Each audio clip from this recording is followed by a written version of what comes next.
எனது இனிமையான குழந்தைகளே, என்னை ஈஸ்வர், அல்லாஹ், சிவா, யகோவா, காட் என்றெல்லாம் அழைக்கின்றீர்கள்.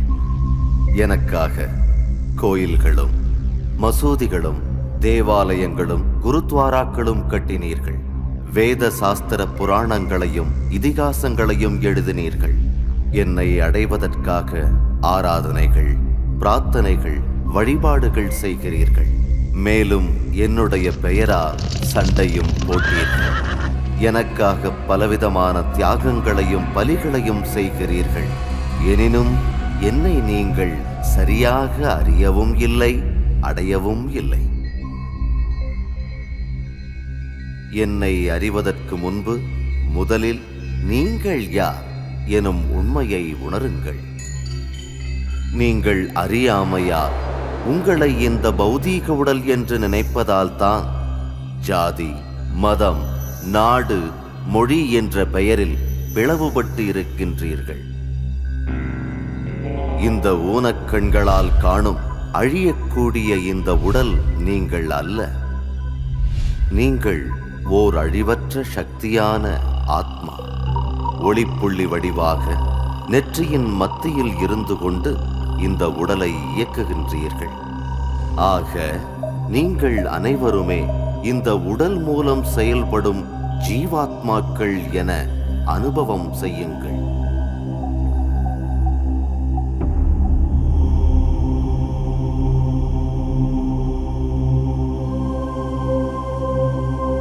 இப்பொழுது சற்று நேரம் உலகிய சிந்தனைகளிலிருந்தும் சுற்றுப்புற சூழ்நிலைகளிலிருந்தும் விலகியிருங்கள். இந்த உடலையும் மறந்து உங்களின் முழு கவனத்தையும் இரு புருவங்களின் மத்தியில் உள்ள ஒளிப்புள்ளியாக அனுபவம் செய்யுங்கள். உண்மையில் நீங்கள் சூட்சுமமான அழியாத ஒளிப்புள்ளி வடிவான ஆத்மா. இப்பொழுது உங்கள் நினைவு பயணம் துவங்குகிறது. நீங்கள் படிப்படியாக பூமி மற்றும் உங்கள் உடலை விட்டு விலகி விண்வெளியை நோக்கிச் செல்கின்றீர்கள்.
சூரிய, சந்திர, நட்சத்திர மண்டலங்களையும் கடந்து இப்பொழுது நீங்கள் பொன்னிறமான ஒளி நிறைந்த ஒரு உலகை வந்தடைந்து விட்டீர்கள். ஆத்மாக்களின் உலகமாகிய இது பிரம்மலோகம், சாந்திதாமம், மோட்சம் மற்றும் பரலோகம் என்றெல்லாம் அழைக்கப்படுகிறது. இந்த இனிய அமைதி நிறைந்த உலகமே நீங்களும் நானும் வசிக்கும் உண்மையான வீடாகும். நானே ஆத்மாக்களாகிய உங்களின் பரம தந்தை, பரமாத்மா சிவனாவேன். உங்களைப் போன்றே நானும் ஒரு மிக சூட்சுமமான ஒளிப்புள்ளியாக இருக்கின்றேன். இருப்பினும் ஞானம் மற்றும் குணங்களில் கடலாக இருக்கின்றேன். சர்வ சக்திவானாகிய நான் பிறப்பு இறப்பு சக்கரத்திற்கு அப்பாற்பட்டு இருப்பதால் என்றும் பரிபூரண தூய்மையுடன் விளங்குகின்றேன். நீங்கள் அனைத்து ஆத்துமாக்களும் என்னுடைய அன்பான குழந்தைகள். ஆரம்ப காலத்தில் நீங்களும் என்னோடு பரந்தாமமாகிய வீட்டில் ஒளிப்புள்ளியாகத்தான் இருந்தீர்கள். பின்பு நீங்கள் உங்கள் நாடக பாகத்தை நடிப்பதற்காக பூமிக்குச் சென்று அவரவர்களுக்கான சரீரத்தை ஆதாரமாக எடுத்தீர்கள். இந்த அழிவற்ற உலக நாடகம் சத்யுகம், திரேதாயுகம், துவாபர் யுகம் மற்றும் கலியுகம் என 4 யுகங்களாக உள்ளன. ஒவ்வொரு யுகத்தின் காலம் 1250 ஆண்டுகளாகும். 4 யுகங்கள் சேர்ந்த இந்த சிருஷ்டியின் மொத்த ஆயுட்காலம் 5000 ஆண்டுகளாகும். இந்த 5000 ஆண்டு நிகழ்வுகள் மீண்டும் மீண்டும் இப்புவியில் மிகச்சரியாக நடைபெறுகின்றன. கல்ப ஆரம்பத்தில் பூமியில் மனிதர்களும் ஜீவராசிகளும் ஏன் இயற்கை தத்துவங்களும் தூய்மையாக இருந்தன. அப்பொழுது இந்த உலகம் சுகம், சாந்தி, ஆனந்தத்தினால் நிரம்பி வழிந்தது. இந்த சமயம்தான் சத்யுகம் மற்றும் திரேதாயுகம் என்று அழைக்கப்பட்டது.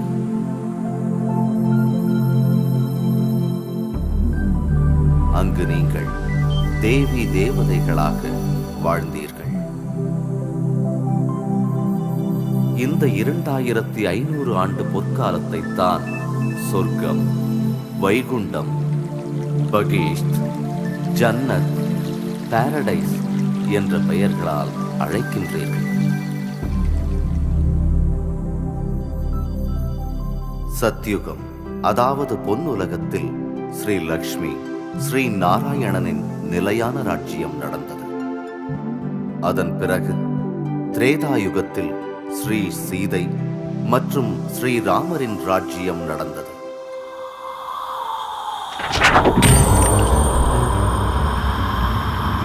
துவாபர் யுகத்தில் இருந்து தீய மற்றும் பாவச் செயல்களில் வசப்பட்டு உங்கள் ஆத்ம சக்தியை இழக்கின்றீர்கள். இந்த யுகத்தில் தான் பல மத தலைவர்கள் அவதரித்து தங்களின் மதங்களை ஸ்தாபித்தார்கள். ஆரம்பத்தில் மதங்கள் மனிதர்களை இணைப்பதற்காகவும் நல்வழிப்படுத்துவதற்காகவும் தான் உருவாக்கப்பட்டன. ஆனால் தற்போதைய கலியுகத்தில் மனித மனங்கள் 5 விகாரங்களால் பீடிக்கப்பட்டுள்ளன. இதனால் பஞ்ச தத்துவங்களும் கூட தரம் இழந்துவிட்டன. கூடவே நீங்களும் அமைதி, மகிழ்ச்சியை இழந்து தற்போது துக்கத்தின் அலைகளிலிருந்து விடுபட என்னை நாடி பலவாறாக அழைக்கின்றீர்கள். யதா யதா ஹி தர்மஸ்ய க்ளானிர்பவதி பாரத அப்யுத்ഥാனம் தர்மஸ்ய ததாத்மானம் ஸ்ருஜாம்யஹம் பரித்ராணாய சாதூனாம் விநாசாய ச துஷ்கிருதாம் தர்ம சம்ஸ்தாபனார்த்தாய சம்பவாமி யுகே யுகே. எப்பொழுது அதர்மம் ஓங்குமோ அப்பொழுது அதர்மத்தை அழித்து மீண்டும் சத்திய தர்மத்தை நிறுவி புத்துலகை படைக்க நான் இந்த பூமியில் அவதரிக்கிறேன். நான் அவதரிக்கும் இந்த திவ்ய அவதார காலமே சங்கம யுகமாகும். கலியுகம் மற்றும் சத்யுகத்தை இணைக்கும் இந்த சங்கம யுகம் அனைவருக்கும் நன்மை அளிக்கும் காலமாகும். கீதையில் கொடுத்த உறுதிமொழியை நிறைவேற்ற இப்பொழுது பாரத பூமியில் நான் அவதரித்து விட்டேன். பிரஜாபிதா பிரம்மாவின் மனித உடலில் பிரவேசித்து கீதா ஞானம் மற்றும் ராஜயோகத்தின் மூலமாக ஆத்மாக்களாகிய உங்களை தூய்மையாக்கும் மகான் காரியத்தை செய்து கொண்டிருக்கின்றேன். இப்பொழுது நீங்கள் உங்கள் தேகம் மற்றும் தேக சம்பந்தங்களை மறந்து உங்களை ஆத்மா என உணர்ந்து பரம்பிதா பரமாத்மாவாகிய என்னை நினைவு செய்யுங்கள். இந்த ராஜயோகம் மூலம் பல பிறவிகளாக நீங்கள் செய்த பாவங்கள் அழிக்கப்படுகின்றன. மேலும் நீங்கள் அனைத்து குணங்களாலும் சக்திகளாலும் நிறைந்து பரிபூரண நிலையை அடைவீர்கள். கவனம் இருக்கட்டும், பஞ்ச தத்துவங்கள் கூட உங்கள் பரிபூரண நிலைக்காக காத்துக் கொண்டிருக்கின்றன. என்னுடைய அன்பான குழந்தைகளே, பல பிறவிகளாக தேடிக்கொண்டிருந்த இறைவனாகிய என்னை உணருங்கள். உங்களுடைய ஆத்ம தந்தை நானே. நான் யார், எப்படி இருக்கிறேன் என்பதை சரியாக புரிந்து கொண்டு என்னுடைய சிரேஷ்டமான வழிப்படி நடப்பீர்களாக. சுகம் நிறைந்த சொர்க்கத்தில் பல பிறவிகள் வாழ்வதற்கான பாக்கியத்தை அடைவீர்களாக. ஓம் சாந்தி, சாந்தி, சாந்தி.